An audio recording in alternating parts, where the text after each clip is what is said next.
control is really in the moment. That feeling of either hopeful or hopeless. And so often we've almost been conditioned that we're in charge of everything. And we're really in charge of nothing other than ourselves. And everything else flows from there. Everything else flows from there.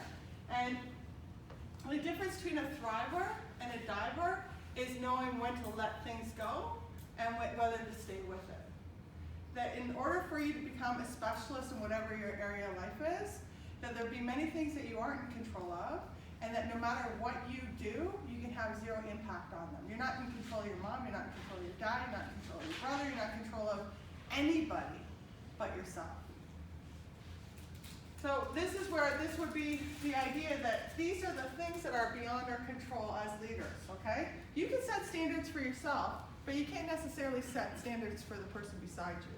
And also you have to check into where do your standards come from for yourself? You know, are they realistic? Are they unrealistic? I have students all the time that want straight A's. Are we focusing on the A, or are we going to focus on what we're actually going to learn? And one of the things that we talk about is that the relationships that you cultivate, and this is what you're doing as student leaders, the relationships that you cultivate with your professors is probably one of the most important places that you can put your time. What you're doing as a student leader, that not only is that great for students, but that's incredible for your future. Because if I were hiring you for a job and saw that you've been a student leader, that would show me something. But you're in charge of yourself. You're not in charge of anybody else. And also, you know, what area of your life is everybody, myself included, that complains too much about things that typically are beyond your control. And what happens, the reason we complain and blame is in that moment, oh damn, we're in charge. But what happens is that we drain ourselves and we drain other people. And I guarantee you have at least one friend that you know when they call or you bump into them, that it's always going to start with some kind of complaint. And eventually, you'll take a different hallway. Eventually, you might use a block button, whatever it is. You're in charge of that. You're in charge of how much time you spend with them. But these are the places that you can directly influence. So your attitude, your energy level, how you spend your time, who you spend your time with, and this is so important. This is so important, having fun. Everybody's become incredibly serious. That does not elevate you. You can even be in a very serious situation with respect and have fun handling it.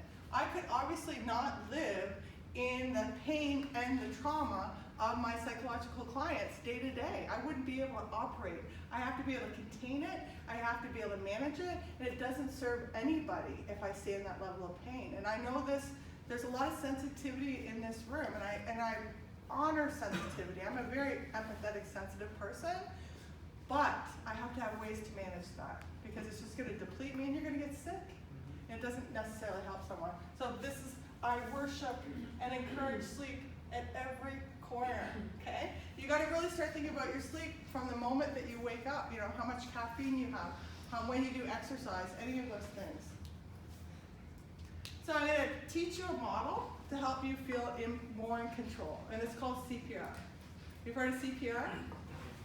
So we're gonna talk about CPR for mental health and for stress relief. So the 3 parts to it: catch, pause, and repair. And of course I have a YouTube video. The St. Clair College Sustainability Group approached me and asked me if I'd do a video presentation on sustainable mental health habits. I truly believe that simple things on repeat save the world, save our world. That anything that I've been able to keep doing in my life is because it's simple, not because it's complex. So we already talked about breaking things down, and that's where CPR comes in. So on your sheet of paper individually, I want you to write down what triggers you. That you could be having a great day, you get a text from this person, you get a phone call, maybe it's a mark, maybe it's your bank account, maybe it's the car, whatever it is. I want you to write down 3 triggers right now. What triggers you? You can keep this personal, you can put it in your journal, whatever it is.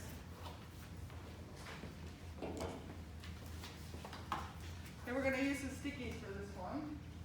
So you can add it to here. Just add one big one to here too.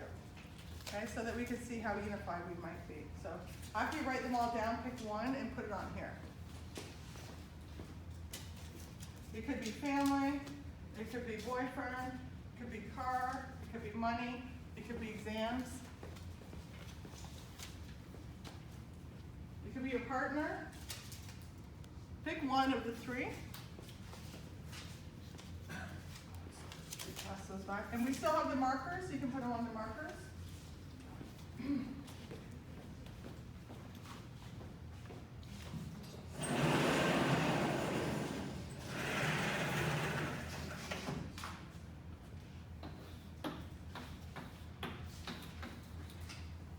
Okay, once you have your trigger, I want you to bring it up here. Okay? Put your trigger, put your sticky note up there.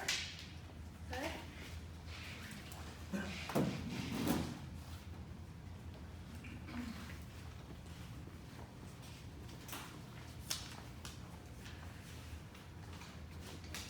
Yeah, you can have more than one. You can have more than one. We have lots of sticky notes.